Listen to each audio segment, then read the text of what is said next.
Baadhi ya wadau wa utamaduni wameweka mkakati maalum wa kuendeleza na kutangaza utamaduni wa ngoma za asili nchini kwa lengo la kuunga mkono juhudi za serikali katika kuhamasisha utamaduni wa asili.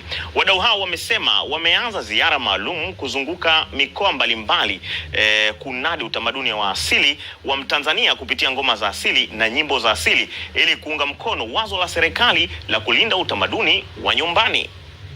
Sote tunaungana na vikundi hivi na tumeazimia kwa pamoja kwamba tutatembea mikoa yote ya Tanzania kwa ajili ya kuhamasisha mambo ya kiasili ili tupate kuyatekeleza, ambapo tunazindua vikundi vya asili. Ni vikundi ambavyo tumeanzisha nchi nzima kwa sababu wameamua kumuunga Dr. Samia mkono kwa kuona juhudi za Dr. Samia Suluhu Hassan. Watu ambao wanafanya vitu vya asili kwa kujali mila na desturi na tamaduni zetu.